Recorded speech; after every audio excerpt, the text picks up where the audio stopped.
తదుపరి నేపాల్లో మరోసారి రాజకీయం కీలక మలుపు తిరిగింది.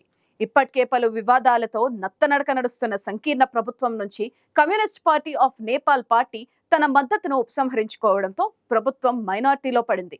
దాంతో ప్రధాని పుష్ప కమల్ దహాల్ అలియాస్ ప్రచండ రాజీనామా చేశారు. దీంతో నేపాల్ రాజకీయం సంక్షోభంలో పడింది.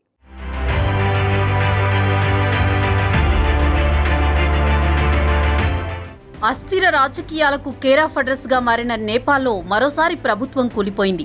ప్రభుత్వంపై పెట్టిన విశ్వాస తీర్మానంలో ప్రస్తుత ప్రధాని పుష్ప కమల్ దహల్ ఓడిపోయారు. ప్రభుత్వానికి మద్దతుగా 63 మంది నిలువగా వ్యతిరేకంగా 194 ఓట్లు వచ్చాయి. పార్లమెంటు విశ్వాసం కోల్పోయిన నేపాల్ ప్రధాని ప్రచండ రాజీనామా చేయడంతో ఇన్నాళ్లు నడుస్తున్న సంకీర్ణ ప్రభుత్వం పడిపోయింది. దాంతో కమ్యూనిస్టు పార్టీ ఆఫ్ నేపాల్ అభ్యర్థి ఖడ్గప్రసాద్ ఓలీ కొత్త పీఎంగా పదవి బాధ్యతలు చేపట్టనున్నారు. ఈయనకు చైనా అంటే గౌరవం, భారత్ అంటే చిరాకుగా ఉంటారు. నిజానికి ఈయన పార్టీ సంకీర్ణ ప్రభుత్వం నుంచి తన మద్దతు ఉపసంహరించుకోవడంతో నేపాల్ ప్రధాని పుష్ప కమల్ దహల్ శుక్రవారం పార్లమెంటులో జరిగిన విశ్వాస పరీక్షలో ఓడిపోయారు. శుక్రవారం ప్రతినిధుల సభలో జరిగిన ఓటింగ్లో మెజారిటీ సభ్యుల మద్దతును పొందడంలో పుష్ప కమల్ దహల్ విఫలమయ్యారు. దాంతో ఆయన ప్రధానమంత్రి పదవికి రాజీనామా చేశారు.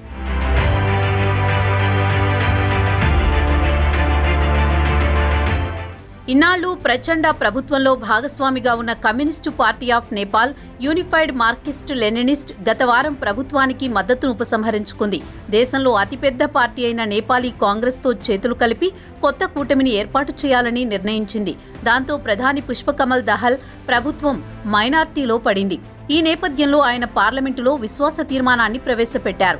నేపాల్ తదుపరి ప్రధానిగా communist party of Nepal unified Marxist Leninist నేత ఖడ్గప్రసాద్ ఓలీ బాధ్యతలు చేపట్టనున్నారు. ఆయన ప్రధాని పదవి చేపట్టడానికి కూటమి అంగీకరించింది.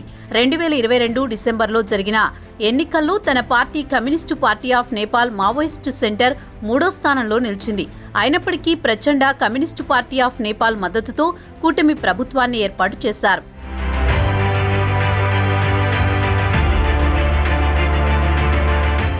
వారం క్రితం ఆ పార్టీ ప్రభుత్వానికి తన మద్దతు ఉపసంహరించుకుంది. ప్రచండ ఇప్పటి వరకు 5 సార్లు పార్లమెంటులో విశ్వాస పరీక్షను ఎదుర్కొన్నారు. మావోయిస్టు గ్రూప్ సాయుధ తిరుగుబాటును ముగించిన ప్రచండ 2006లో రాజకీయాల్లోకి వచ్చిన తర్వాత నేపాల్ ప్రధానిగా పుష్ప కమల్ దహల్ బాధ్యతలు చేపట్టడం ఇది 3వసారి. ఆయనను ప్రచండ అని కూడా పిలుస్తారు. ప్రచండ 1996 నుండి 2006 వరకు హింసాత్మక మావోయిస్టు కమ్యూనిస్టు తిరుగుబాటుకు నాయకత్వం వహించాడు. ఆ తిరుగుబాటులో 17,000 మందికి పైగా మరణించారు. మొత్తంగా చూస్తే నేపాల్లో గడిచిన 16 ఏళ్లలో 13 ప్రభుత్వాలు మారడం అక్కడి రాజకీయ అస్థిరతకు నిదర్శనంగా చెప్పవచ్చు. ప్రస్తుతం నేపాలీ కాంగ్రెస్ 89 సీట్లతో అతిపెద్ద పార్టీగా నిలువగా సిపిఎన్ యుఎంఎల్కు 78 మంది సభ్యుల బలముంది. వీరిద్దరూ కలిసి సంకీర్ణ ప్రభుత్వం ఏర్పాటు చేయనున్నారు.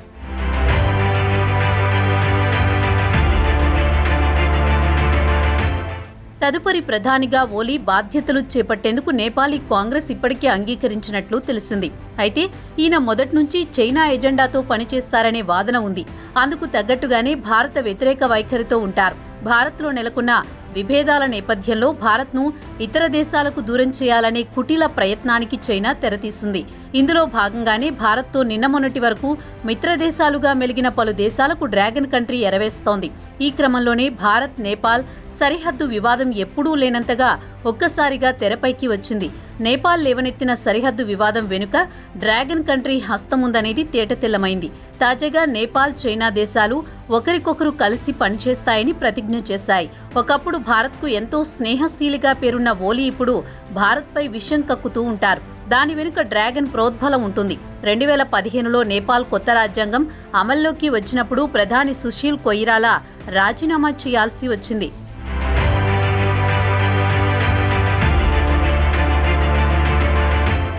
నేపాల్ కమ్యూనిస్టు పార్టీకి చెందిన కేపీ శర్మ ఓలీ కొత్త ప్రధాని అయ్యారు. ఇతర పార్టీల నుంచి కూడా ఆయనకు మద్దతు లభించింది.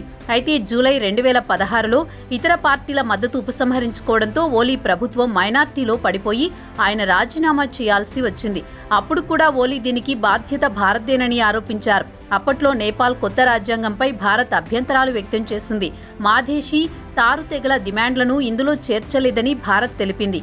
ఈ రాజ్యాంగానికి వ్యతిరేకంగా మాదేశీ, ఇతర మైనార్టీలు నేపాల్ సరిహద్దును మూసేసినప్పుడు ఓలీ ప్రభుత్వం దీనికి భారతదేశానిదే బాధ్యతని ఆరోపించింది. అయితే ఈ ఆరోపణలను భారత్ తిరస్కరించింది. అయితే అప్పుడు మొదలైన ఓలీ విద్వేషం ఇప్పటికీ కొనసాగుతోంది. ఇప్పుడు మళ్లీ ఆయన ప్రధానిగా ప్రమాణ స్వీకారం చేయనున్నారు.